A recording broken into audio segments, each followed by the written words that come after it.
Well, look who's joined us on the morning Yeah. show. Norma Deloris Egstrom. How the heck are you? I'm fine, Leta. How are you? I'm wonderful. Of course, all of you know her as Miss Peggy Lee. What a treat to meet you, Peggy Lee.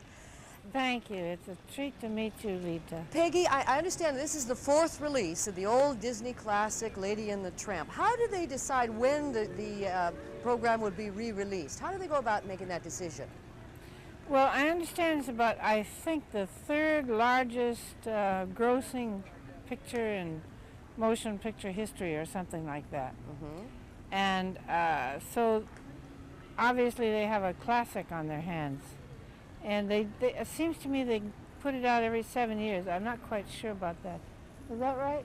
About every Yes. 7 years? Someone said yes. Well, there's always a new crop of young kids coming up, you know, who haven't had the opportunity to see it, who will get the opportunity again starting on Friday, December the 19th, all across the United States.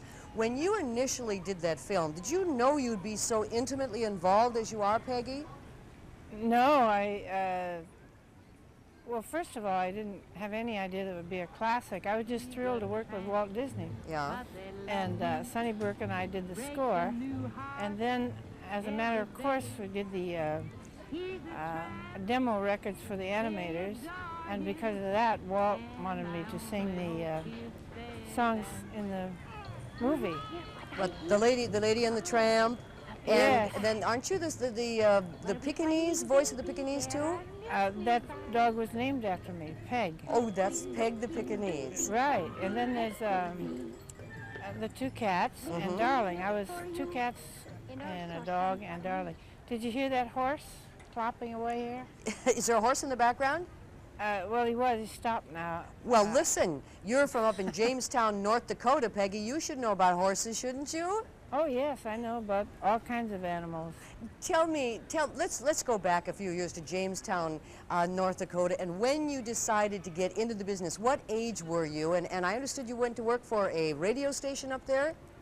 I did. I worked for several. I worked for KOVC in Valley City and KRMC in Jamestown, North Dakota, and WDAY in Fargo. I worked with Ken Kennedy there. He was quite famous around those parts, and I really miss him. He died a couple of years ago. Do you remember the kind of money you got paid? Yes. How much? $1.50 for a sponsored program. $1.50 for your show? Yes, yes. What led you to change your name, Peggy? Well, Ken Kennedy was the one who changed it, and he didn't think that it suited me. He thought that I looked more like a Peggy. And then he sat there and thought about, he had several men in on it, standing there, naming off last names, and someone said Peggy Lee, and he said, that's it, Peggy Lee? Yeah. And I was on the air. Does anyone ever call you Norma Jean anymore?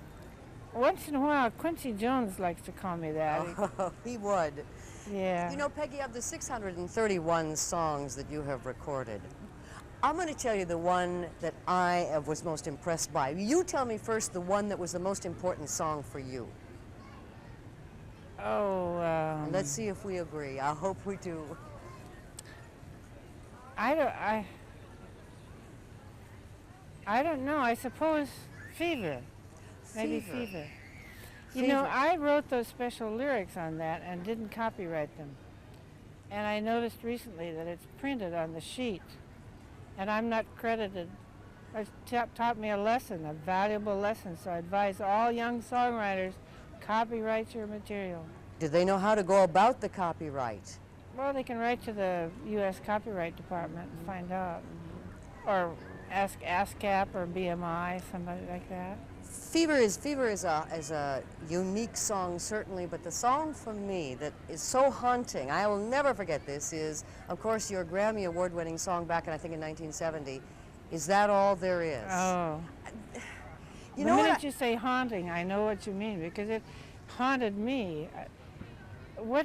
How did you react to it? In the sense that there's got to be more. Is this all there is? It gives me shivers every time that I hear that. And you know what I'd like to see, Peggy, is there's a whole new crop of young kids. You did what? You did that in 1970, I think. Is that all there is? All right, that's 16 years ago. We've got young people who have never heard that song. How do you go about getting a song of that magnitude re-released for a new generation of kids? How does that happen? Well, actually, they are doing that. They're doing that from Japan, France, England, Germany, all those places, Leta. But you mean here? Yeah, I'd love to have your song re-released so the kids could hear it. Well, I'm going to speak to my manager about that. Maybe something can happen with that. All right. I want you to go back a few years to Tad Dameron. And do you remember some of the songs that he wrote for you in a special tribute for you?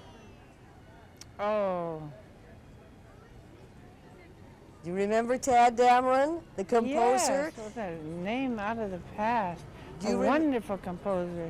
Do you remember some of the songs he composed for you? Tell me, tell me. Well, no, I don't. I just wondered if a friend of mine, or who's a friend of Tad Dameron's, said just to have Peggy remember Tad and some of the wonderful work that he did for you. Well, he played for me and yes, was just marvelous. One last thing, Peggy. The name of your autobiography. You got to tell it all. I don't know what it is yet. When will it be released? I just have, my deadline is to get the 3 chapters and an outline in by New Year's Eve. Oh, are you going to tell it all? Are you yes. Okay. Yes. All right. We'll see her in the theaters. Peggy Lee, starting Friday, December the 19th. Lady and the Tramp. Norma Deloris Egstrom. Delight to speak with you. Goodbye to you, Peggy Lee. Merry Christmas. Thank you. God bless. Merry Christmas to you, and too. a Happy New Year. Thanks so much. Thank you. We'll be right back in the morning show right after this word.